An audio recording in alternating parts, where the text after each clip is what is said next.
Muy buenos días al distinguido público presente. Le saluda Ángel Vallejo, médico especialista en cuidados intensivos, médico tratante del Hospital Abel Gilbert Pontón y Luis Vernaza en la ciudad de Guayaquil. El tema que voy a abarcar es de gran importancia debido al impacto que ha originado esta pandemia, dado a que el denominador común en todos los pacientes graves es sin duda la hipoxemia. Esto nos lleva a preguntarnos lo siguiente: ¿por qué la hipoxemia en COVID-19? Pues la hipoxemia es el parámetro principal para poder catalogar como grave a un paciente infectado con gran impacto en la mortalidad, como se lo demuestra en esta serie de casos de pacientes críticos ingresados en UCI en Lombardía, Italia. Involucró aproximadamente 1.590 pacientes. La mayoría ingresaron con insuficiencia respiratoria aguda hipoxémica, de los cuales el 99% requirió asistencia respiratoria. Y nos damos cuenta que la gran mayoría de los pacientes tuvieron una PAFI alrededor de 160, es decir, hipoxémicos, con alto requerimiento de FiO2 y PIP. La mortalidad en UCI en estos pacientes fue del 26%. Sin embargo, estos resultados deben interpretarse con precaución, ya que el 58%, es decir, 920 pacientes, aún permanecían hospitalizados en la UCI, por lo que en particular la tasa de mortalidad eventualmente podría ser mayor. Como respuesta al ingreso del virus en el aparato respiratorio, se producen principalmente tres fenómenos que están relacionados entre sí con respecto al mecanismo fisiopatológico de la hipoxemia en el COVID-19, como son la vasodilatación capilar pulmonar, la ocupación alveolar y el colapso. El primero corresponde a la vasodilatación capilar pulmonar, la cual está determinada por dos tipos de injurias: la alteración vasomotora, la cual corresponde a la pérdida del reflejo de vasoconstricción hipóxica pulmonar, y el daño vascular, el cual está determinado por la lesión endotelial. Como consecuencia, produce inflamación y trombosis. El segundo mecanismo corresponde al daño celular, en este caso a las células que se encuentran en el epitelio alveolar, como son los neumocitos tipo 2. El tercer mecanismo se debe a la ocupación alveolar del virus y su repercusión directa a nivel del intercambio gaseoso por alteración BQ. Está relacionada a la hipoventilación alveolar. Los mecanismos propuestos se fundamentan en base a las características patológicas de las biopsias en pulmón post-mortem de pacientes que fallecieron por COVID-19, siendo muy parecidas a las observadas en el SARS y MERS, como son el daño alveolar difuso, los infiltrados inflamatorios mononucleares, a predominio de los linfocitos con daño endotelial evidente, cambios enfisematosos y trombosis difusas de microvasos, intraceptales, arteriolas y capilares. La característica principal del paciente con COVID es la presencia de hipoxemia, la cual se define como una presión de oxígeno menor de 60 milímetros de mercurio con alteración del nivel del intercambio gaseoso. Como observamos en la curva de disociación de la oximoglobina, la presión de oxígeno menor de 60 desvía la curva hacia la izquierda, lo que produce caída en la saturación de oxígeno menor del 90%, disminuyéndose el transporte de oxígeno a los tejidos. Y si esto no se corrige a tiempo, vamos a originar hipoxia citopática. Recordando que no es lo mismo hipoxemia que hipoxia. No toda hipoxemia genera hipoxia, pero si tenemos a un paciente con hipoxemia por mucho tiempo, el escenario generado sin duda será de hipoxia tisular. Pero, ¿qué hace el organismo como respuesta a la hipoxemia?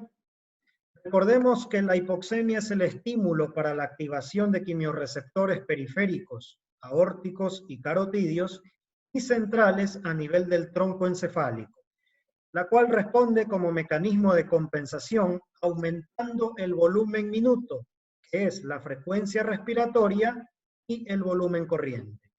Y como observamos en la gráfica, en la fórmula del volumen minuto alveolar, este volumen es inversamente proporcional al nivel de PCO2. Es decir, a mayor volumen minuto, menor es la cantidad de PCO2, generando en el paciente hipoxémico hiperventilación.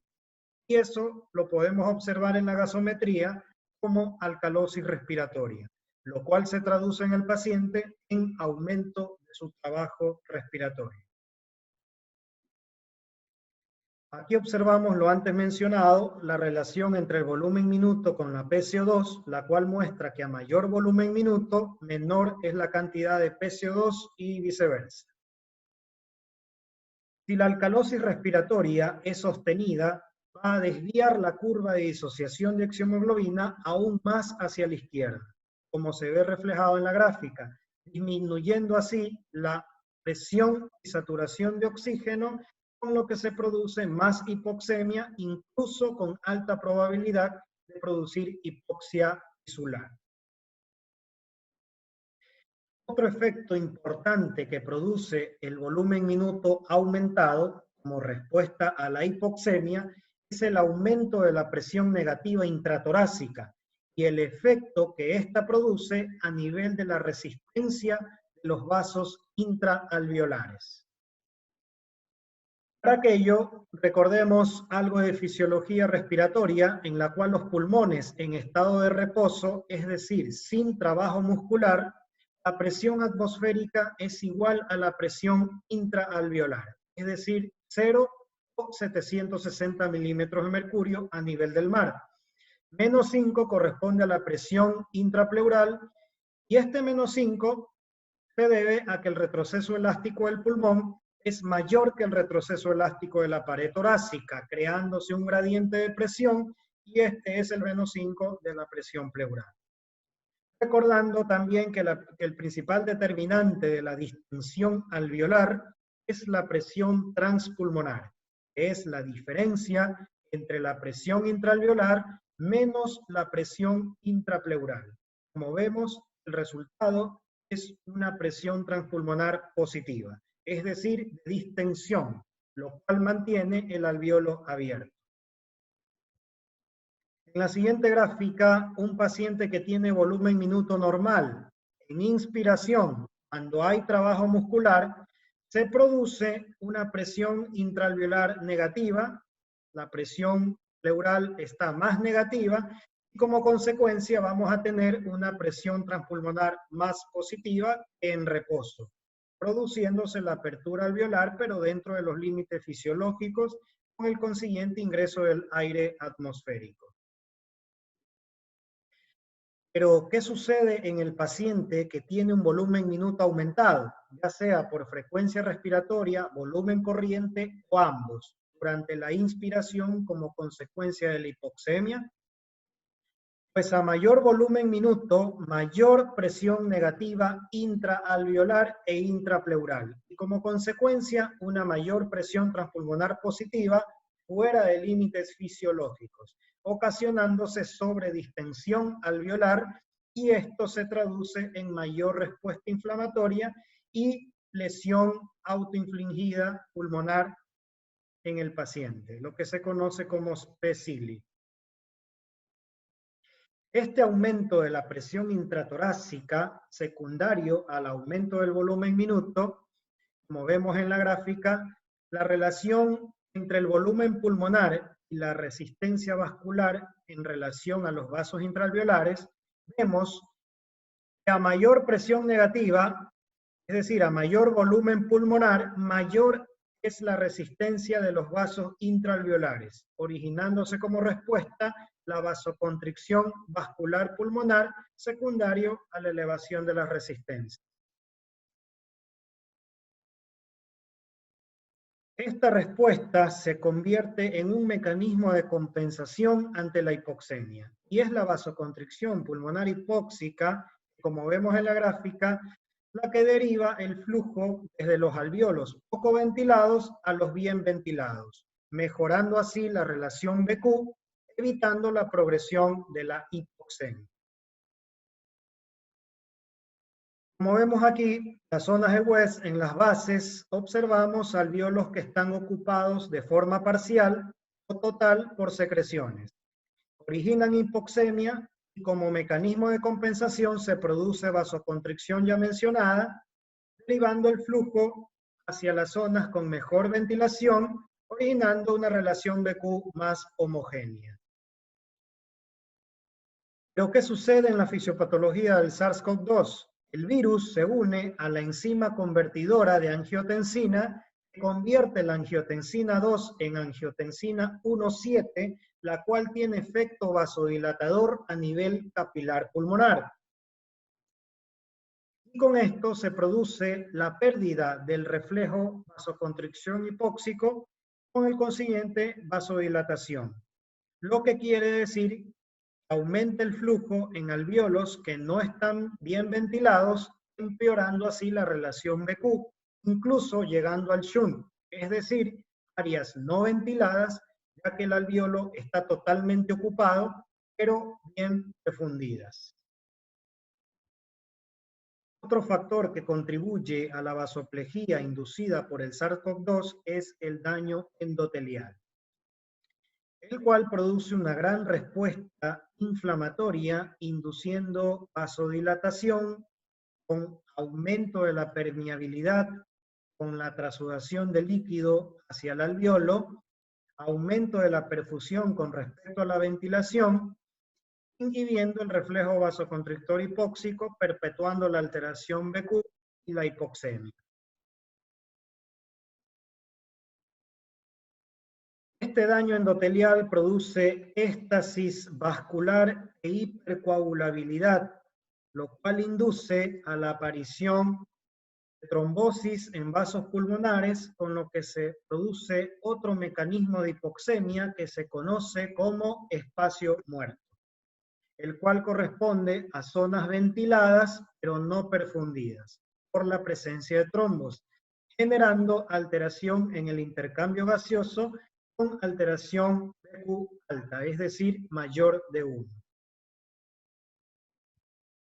El aumento del trabajo respiratorio, secundario al aumento del volumen minuto, también tiene repercusión en el paciente bajo ventilación mecánica invasiva, como lo menciona Takeshi en este estudio, en el cual realiza la comparación de presiones en el paciente ventilado sin respiración espontánea, como la vemos en el lado izquierdo, y un paciente ventilado con respiración espontánea, pero con aumento del trabajo respiratorio, como lo vemos en el lado derecho.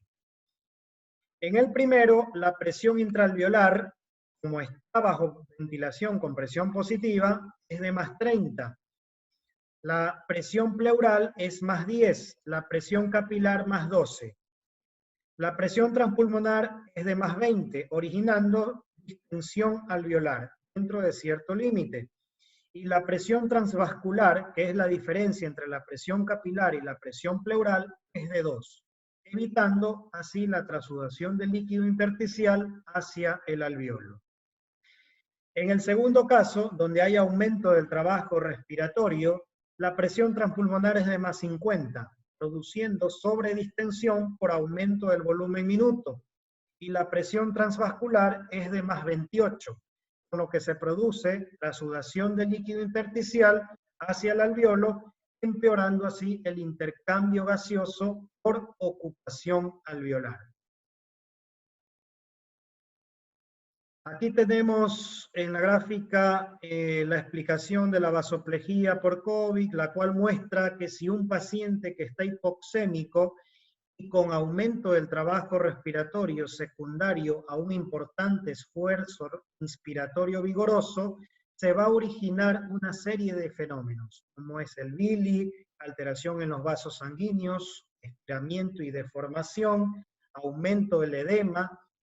Si nos tardamos en dar algún tipo de soporte ventilatorio invasivo o no invasivo al paciente, vamos a llegar a un pulmón funcionalmente pequeño, es decir, baby lung, perpetuando la hipoxemia, más inflamación y sobre todo con un pulmón que va a ser difícil de ventilar.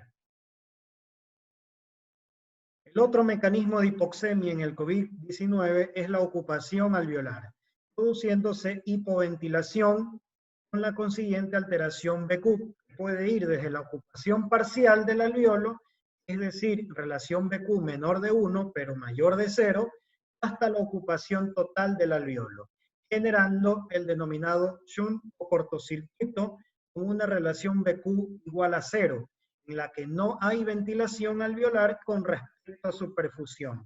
El resultado de esto es la hipoxemia. Esto es importante con respecto a la terapéutica, ya que cuando hay shunt por ocupación total del alveolo o por hiperperfusión secundario a la vasodilatación producida por el SARS-CoV-2, este no responde a la administración de FiO2, pero sí tiene respuesta potencial a la PIP. Esto lo verán con otros colegas en lo que respecta al manejo ventilatorio, que no es el objetivo de la presente charla. También mencionamos que otro mecanismo propuesto de hipoxemia, según el reporte de las biopsias de pulmón post-mortem, es el daño a nivel de los neumocitos tipo 2. Y es por ello importante recordar que durante la inspiración el alveolo se distiende por la presión intratorácica negativa que se genera. Y durante la expiración el alveolo tiende a colapsarse por dos motivos: el retroceso elástico del pulmón y la tensión superficial. Pero ¿quién evita que el alveolo no se colapse en su totalidad y que llegue a un punto denominado volumen crítico? Es el surfactante, el cual tiene como función disminuir la tensión superficial de los líquidos y así evitar el colapso alveolar. El SARS-CoV-2 produce daño a nivel de estos neumocitos tipo 2, disminuyendo la cantidad de surfactante, con lo cual el alveolo colapsa. Y como colapsa, no ventila. Y si no ventila, no participa en el intercambio gaseoso, perpetuando así la hipoxemia. Para mantener abiertos los alveolos, conocer la definición de distensibilidad o compliance y elastancia es muy importante. Esto lo observamos en la ecuación del movimiento, en donde la compliance es el cambio de volumen originado por un cambio de presión. Es decir, el aumento de la presión intratorácica negativa, origina un cambio en el volumen del alveolo, distendiéndolo para la entrada de aire. La elastancia es el cambio de presión originado por un cambio de volumen. Esto es, una vez que la presión intraalveolar se hace menos negativa, hasta llegar a 0 al final de la inspiración, con lo que se origina la disminución del volumen pulmonar durante la expiración hasta llegar al antes mencionado volumen crítico. La compliance es inversamente proporcional a la elastancia, es decir, a mayor compliance, menor elastancia. Y esta relación la podemos observar en la gráfica volumen-presión. A menor distensibilidad, mayor presión, y a mayor distensibilidad, menor presión. Y es bajo estos principios físicos de la fisiología respiratoria que el doctor Gattinoni y su grupo divide, o más bien relaciona la enfermedad de forma fisiopatológica en dos fenotipos, cuyo denominador común es la hipoxemia, pero con diferente tipo de mecánica respiratoria y respuesta al tratamiento.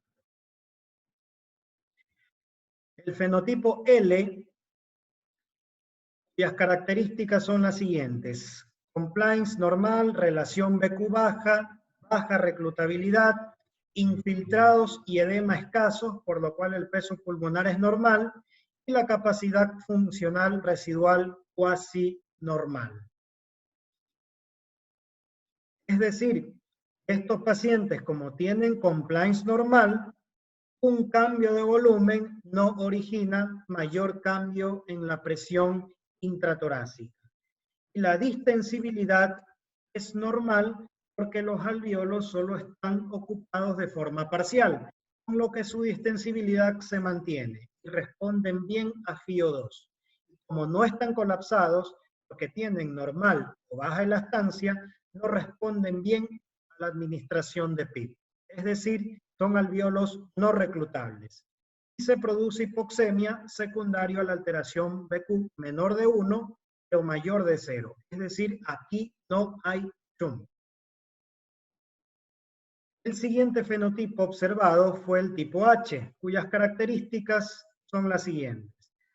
Compliance baja, relación BQ igual a 0, es decir, shunt, alta reclutabilidad, infiltrados y edemas extensos con el consiguiente aumento del peso pulmonar y la presencia de un pulmón funcionalmente pequeño, es decir, baby lung.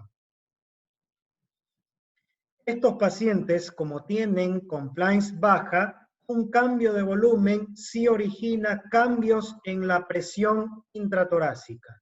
Y la distensibilidad es baja porque los alvéolos están ocupados en su totalidad, por lo que no responden a FiO2. Y como están totalmente colapsados porque tienen alta elastancia, responden bien a la administración de PIP, es decir, son alvéolos reclutables. Y es la medida terapéutica a tomar en cuenta en el manejo ventilatorio de estos pacientes para mejorar la hipoxemia secundaria al shunt. En conclusión, el conocimiento de la fisiopatología hace de la terapéutica un arte, el arte de ventilar a un paciente con diferentes mecanismos de hipoxemia. Muchas gracias.